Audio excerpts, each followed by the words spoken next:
Kain tayo, guys. Thank you, Lord. Ulam ko, air fryer na chicken. Tsaka pepino.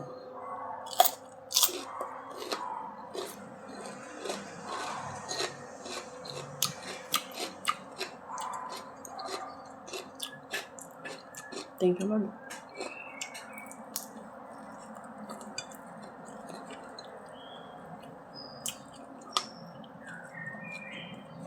Yung kanin ko, sinangag.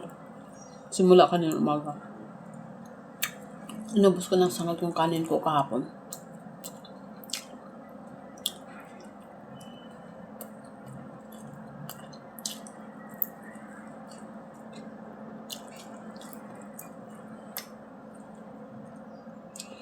Itong chicken ko ay nakamarinate dito simula ng Sabado. Sa asin, paminta, suka. Asin, paminta at suka lang. Tapos yung nilagyan ko ng konting sesame oil. Malasa siya. Hindi ko nilagyan ng pampalasa.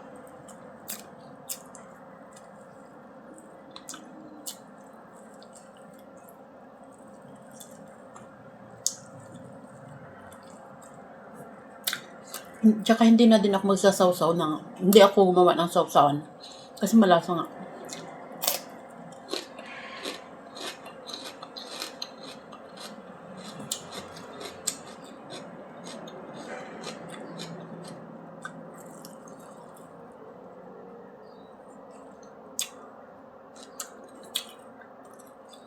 Mas masarap nga ang ganito lang.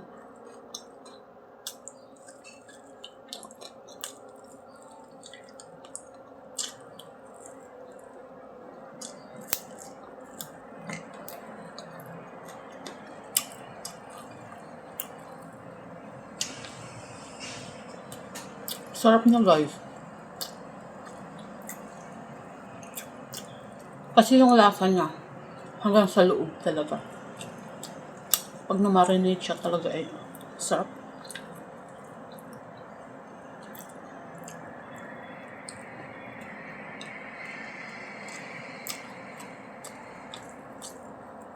Asin at paminta lang ito, wala itong mga kung anong palasa.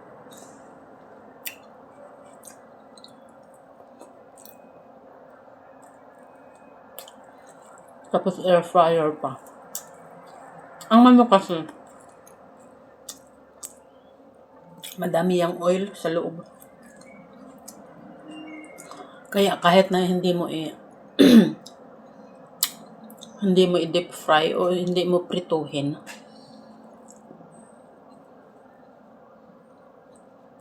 kusa lang may lalabas na oil yung kanyang fat. Tingnan nyo pag nagprito kayo ng manok, yung mantika mong ilalagay. Pagkatapos mo prito, dumadami yung mantika, diba? Madami yung oil na sa loob. Kaya mas maganda yung natural lang yung oil na gagamitin mo.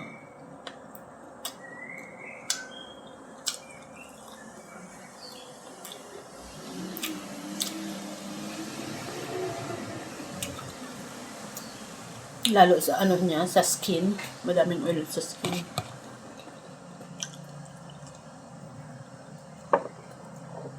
Tagay.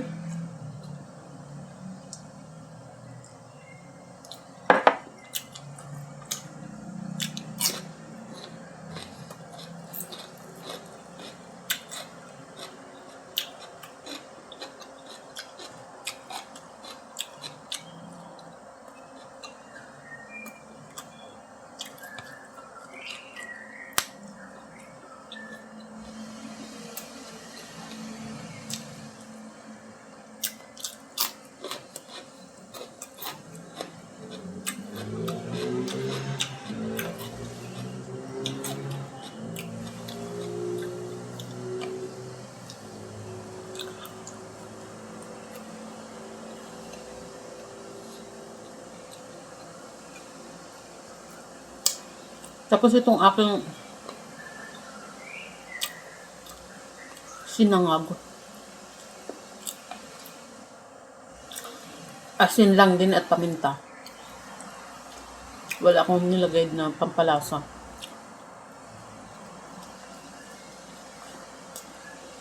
Ang sarap ng natural. Yung natural na lasa. Yan sa atin sa Pinas, parang lahat na lang ng lulutuin, lalagyan ng magic sarap. Lalagyan ng oyster sauce. Lalagyan ng cubes. Chicken cubes. Pork cubes.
Sarap ng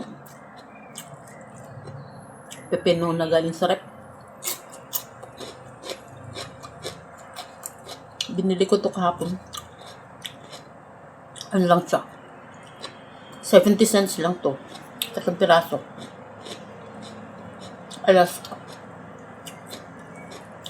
Mga alas 2 na yata.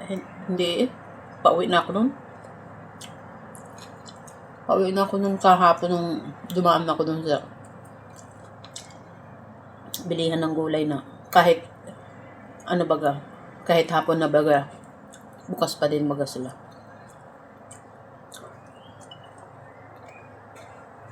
Mga alas 3 na yata yun. Alas 3 o 2:30. Ganyan. Kasi nag-upo ako ng kunti. Siguro naka 20 minutes ako nang upo doon sa market sa square. Mainit yung singaw ng electric pan, kaya umuwi ako dito. Total mag-isa lang naman ako. Umuwi na lang ako dito.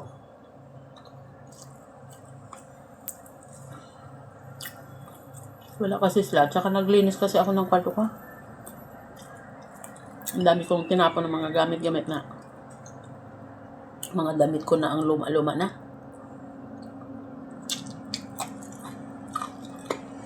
Nagpapasikip lang sa aking cabinet.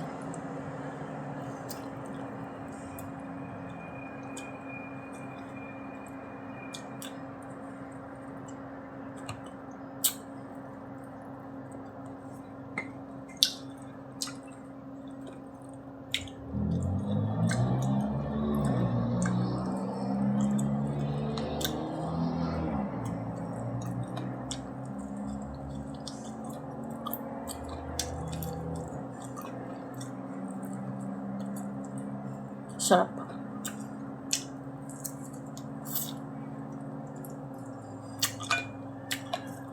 Mas masarap talaga pag minarinate talaga ng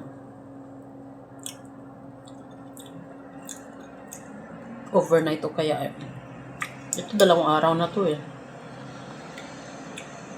Sabado ng gabi ko to minarinate. Sabado.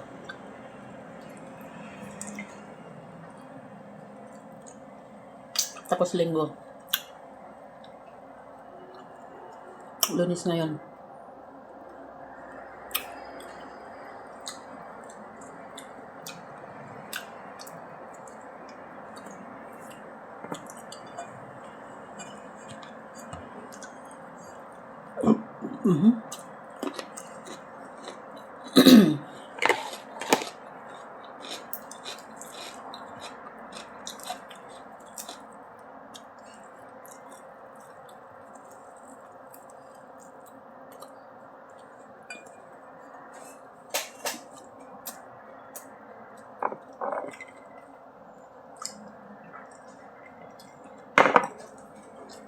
Yung aking tiger, nilagyan ko ng madaming yelo para matabang na baga.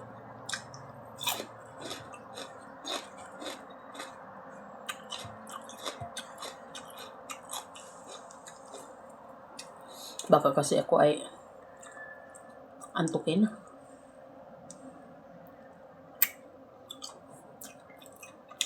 Magmamapa ako,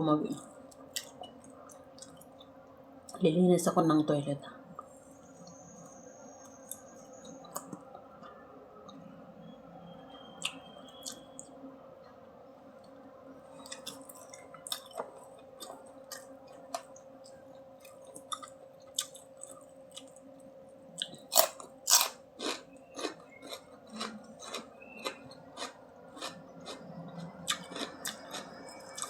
Sarap, ang lutong.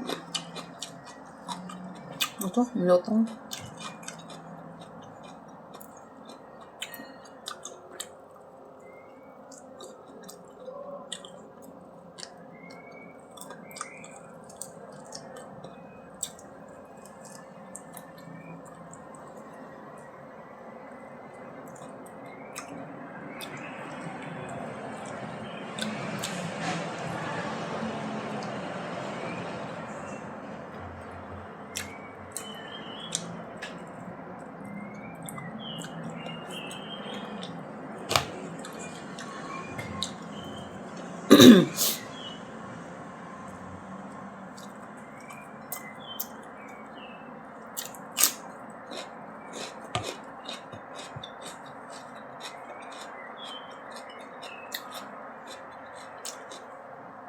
Pag nagsasangag ako ng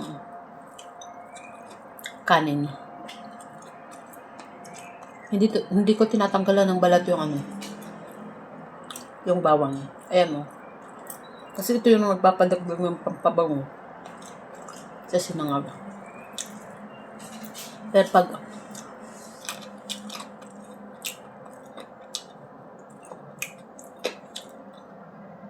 ibang tao yung pakakainin mo, tinatanggal ko.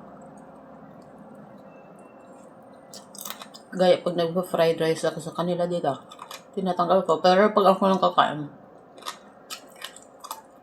o kaya pamilya kong kakain, hindi ko na tatanggalan ng balat.